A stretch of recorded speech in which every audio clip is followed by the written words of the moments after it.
15 अगस्त 1947 जहां एक तरफ देश में आज़ादी का जश्न मनाया जा रहा था तो वहीं दूसरी ओर हैदराबाद में कत्लेआम हो रहा था।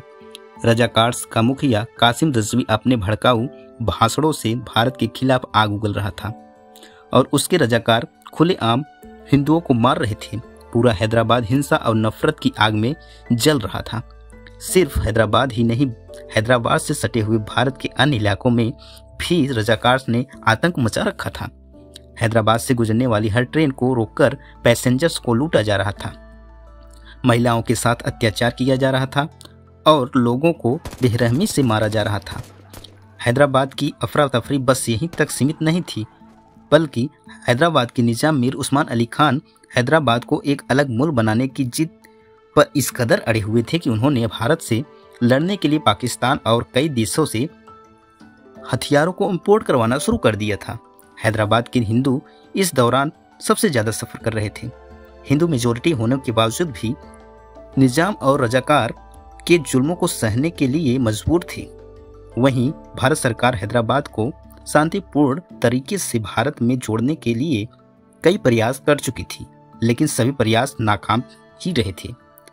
निजाम उस्मान अली खान बातों से मानने वाले नहीं थे, इसलिए उनकी हरकतों और हैदराबाद की बिगड़ती सिचुएशन को देखते हुए सरदार वल्लभ भाई पटेल ने ऑपरेशन पोलो को लॉन्च कर केवल 5 दिनों के अंदर ही हैदराबाद को भारत में शामिल कर लिया। अगर सरदार पटेल सही समय पर हैदराबाद के ऊपर कई मिलिट्री एक्शन नहीं लेते तो आज भारत के बीचों बीच एक और पाकिस्तान होता, जिसे संभालना बेहद कठिन होता। लेकिन सिचुएशन को समझते हुए सरदार पटेल ने ऐसा होने नहीं दिया, जिस कारण आज भी हैदराबाद भारत का एक अहम हिस्सा है। लेकिन यहाँ सवाल खड़े होते हैं कि क्यों निजाम उस्मान अली खान हैदराबाद को भारत से ना जोड़कर अलग देश बनाना चाहती थी, और आखिर कैसे ऑपरेशन पोलो के जरिए हैदराबाद को भारत में शामिल किया गया। आइए समझते हैं। लगभग 200 सालों तक भारत को लूटने के बाद अंग्रेज तो भारत छोड़कर चले गए, लेकिन जाते जाते भारत को टुकड़ों में बांट गए।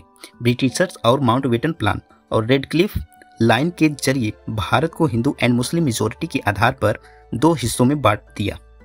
लेकिन बात यहीं पर खत्म नहीं हुई, बल्कि ब्रिटिशर्स और प्रिंसली स्टेट्स को भी अलग देश बने रहने का ऑप्शन दे दिया। यानी प्रिंसली स्टेट्स चाहती तो वह अपना एक अलग देश खड़ा कर सकती थी। ऐसे ऑप्शन को देखकर जम्मू एंड कश्मीर और जूनागढ़ के राजाओं के साथ साथ हैदराबाद के निजाम उस्मान अली खान की नीयत फिसल गई और वह हैदराबाद को अलग मुल्क बनाने की मांग पर डट गए। हैदराबाद को अलग देश बनाने की जिद का कारण कुछ और नहीं बल्कि निजाम की बेशुमार दौलत ही थी। निजाम उस्मान अली इस कदर धनवान थे कि उनकी रहीसी की चर्चे अमेरिका की टाइम्स मैगजीन तक में शुमार थे। निजाम उस्मान अली एक समय पर भारत ही नहीं बल्कि पूरी दुनिया के सबसे अमीर शख्स थे। उनके पास अपनी खुद की सेना और खुद का रेलवे नेटवर्क था, यहाँ तक कि उनकी उस्मानिया सिक्का के नाम से खुद की अलग करेंसी थी, जिसकी वैल्यू ब्रिटिश पाउंड से भी ज़्यादा थी। इसी दौलत के सहारे निजाम और उनकी पुरानी पीढ़ियाँ अंग्रेज़ों को खुश करती आई थी और इसी कारण ब्रिटेन की उन पर हमेशा से मेहरबानी भी रही थी। निजाम उस्मान अली को इसी दौलत और रहीसी का घमंड था। उन्हें लगता था कि वह अभी भी दौलत के बलबूते जो चाहे वह कर सकते थे।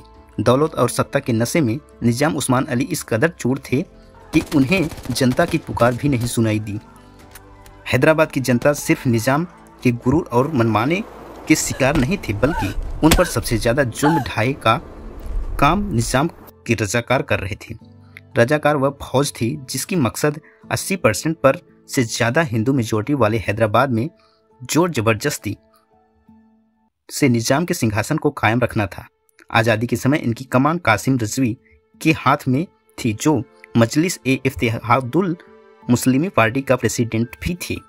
एक तरफ जहां भारत आज़ाद हो रहा था और हमारे लीडर्स भारत को जोड़ने की हर कोशिश कर रहे थे, तो वहीं दूसरी ओर निजाम उस्मान अली और उसकी कासिम रिजवी हैदराबाद को पाकिस्तान की तरफ एक सेपरेट इस्लामिक कंट्री बनाने का ख्वाब पाल रहे थे। उनका मकसद हैदराबाद को एक अलग मुल्क बनाकर वहां पर पाकिस्तान की तरह इस्लामिक सुप्रीमेसी कायम करना था। वह अपनी राजगद्दी को बरकरार रखने के लिए लाखों लोगों को लाशों से गुजरने के लिए तैयार थी, लेकिन उनके इस मंसूबे को भारत पूरा नहीं होने